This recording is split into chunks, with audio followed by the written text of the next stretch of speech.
BJP core committee യോഗത്തിൽ മാധ്യമങ്ങൾക്ക് വിലക്ക്. കോർ കമ്മിറ്റി യോഗത്തിന്റെ ദൃശ്യങ്ങൾ പകർത്തുന്നതിന് അനുമതിയില്ല.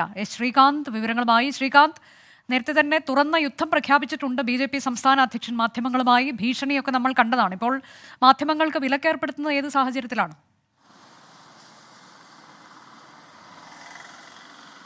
കാരണമൊന്നും തന്നെ വ്യക്തമാക്കിയിട്ടില്ല അനുജ. നേരത്തെ കെ സുരേന്ദ്രൻ മാധ്യമങ്ങൾക്കെതിരെ തുറന്നടിച്ച് രംഗത്തെത്തിയ ആ കാഴ്ച നമ്മളെല്ലാം കണ്ടതാണ്. അത് ഒന്നോ രണ്ടോ തവണയല്ല, മാധ്യമങ്ങൾക്ക് മുന്നിൽ എത്തുമ്പോഴെല്ലാം അദ്ദേഹത്തിൻ്റെ ശരീരഭാഷയും അദ്ദേഹത്തിൻ്റെ വാക്കുകളും അപ്രകാരമായിരുന്നു. പാലക്കാട് തോൽവിക്ക് ശേഷമാണ് കെ സുരേന്ദ്രന് ഇത്തരം മാറ്റം വന്നത് എന്നതുകൂടി ശ്രദ്ധിക്കണം. കാരണം ദയനീയമായ തോൽവിയുടെ ഉത്തരവാദിത്തം കെ സുരേന്ദ്രനാണ് എന്ന തരത്തിൽ ആ പാർട്ടിയിൽ വിമർശനങ്ങൾ വന്നപ്പോൾ മാധ്യമങ്ങൾ ആ വാർത്ത നൽകിയിരുന്നു. പിന്നാലെ മാധ്യമങ്ങളെ ലക്ഷ്യമിട്ട് കെ സുരേന്ദ്രൻ രംഗത്ത് വരികയാണ് ഉണ്ടായത്. ഇതാ അവരുടെ കോർ കമ്മിറ്റി യോഗം, പ്രധാനപ്പെട്ട പരിപാടിയാണ്.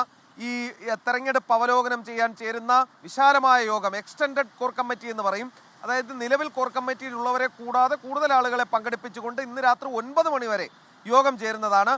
അതിൽ സാധാരണഗതിയിൽ ഇവർ ചെയ്യാറുള്ളത്, ഈ യോഗം നടക്കുന്നതിന് തൊട്ട് മുൻപ് മാധ്യമങ്ങൾക്ക് വിഷ്വൽ എടുക്കാൻ അനുമതി നൽകുകയായിരുന്നു. പക്ഷേ ഇനി അത് വേണ്ട എന്ന തീരുമാനമാണ് എടുത്തിരിക്കുന്നത്. തൽക്കാലം മാധ്യമങ്ങളുമായി ഇനിയൊരു ബന്ധവുമില്ല എന്ന് കൃത്യമായി പറയുന്നു. ഒരു ഇരുമ്പ് മറ ബി.ജെ.പി സംസ്ഥാന അധ്യക്ഷന്റെ നേതൃത്വത്തിൽ സൃഷ്ടിച്ചിരിക്കുന്നു എന്നുള്ളതാണ് വസ്തുത. ഇതിൽ ശ്രീകാന്ത്, പാലക്കാട് ഉപതെരഞ്ഞെടുപ്പിൽ ബി.ജെ.പിക്ക് നേരിട്ട കനത്ത തിരിച്ചടിയൊക്കെ ഇന്ന് ചർച്ചയാകുമോ? അതിൽ കേരളം ഒരു റിപ്പോർട്ട് സമർപ്പിച്ചിട്ടുണ്ടല്ലോ നേതൃത്വം കേന്ദ്രത്തിന്. അതൊക്കെ ആ തരത്തിലേക്ക് പരിഗണിക്കപ്പെടുമോ?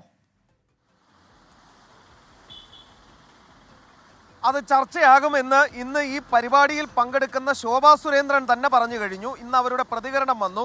ആ പ്രതികരണം വന്നപ്പോൾ അവർ പറഞ്ഞത് ജയവും തോൽവിയും എല്ലാം ചർച്ചയാകും. തെരഞ്ഞെടുപ്പ് ചർച്ചയാകുമോ എന്നുള്ളത് ചോദിച്ചപ്പോൾ പറഞ്ഞത് തെരഞ്ഞെടുപ്പ് ഉറപ്പായും ചർച്ചയാകും. ഈ ദയനീയ തോൽവി ചർച്ചയാകുമോ എന്ന് ചോദിച്ചപ്പോൾ അതിൽ ജയമായാലും തോൽവിയായാലും അത് ചർച്ചയാകും എന്ന് തന്നെയാണ് അവർ പറഞ്ഞത്. അതിൽ നിന്ന് മനസ്സിലാക്കേണ്ടത് ഇന്ന് അവരുടെ അജണ്ടയിൽ പറഞ്ഞിട്ടുള്ള സംഘടനാ തെരഞ്ഞെടുപ്പും അതോടൊപ്പം തന്നെ അവരുടെ ഈ മെമ്പർഷിപ്പ് വിതരണവും മാത്രമല്ല, ഈ തെരഞ്ഞെടുപ്പ് തോൽവി, പ്രത്യേകിച്ച് പാലക്കാട്ടെ തോൽവി ഇന്ന് ചർച്ചയാവുക തന്നെ ചെയ്യും എന്ന് മനസ്സിലാക്കുന്നു. കാരണം സംഘടനാ തെരഞ്ഞെടുപ്പാണ്, അതിന്റെ നടപടികൾ പുരോഗമിക്കുന്നു. പ്രസിഡന്റ് ആകാൻ താല്പര്യമുള്ള സ്ഥാനമൊഴികൾ നടക്കുന്ന ബി.ജെ.പി കോർ കമ്മിറ്റി യോഗം, അതിലെ ചിത്രങ്ങൾ പകർത്തുന്നതിനൊക്കെയാണ് മാധ്യമങ്ങൾക്ക് ഇപ്പോൾ വിലക്കേർപ്പെടുത്തിയിട്ടുള്ളത്.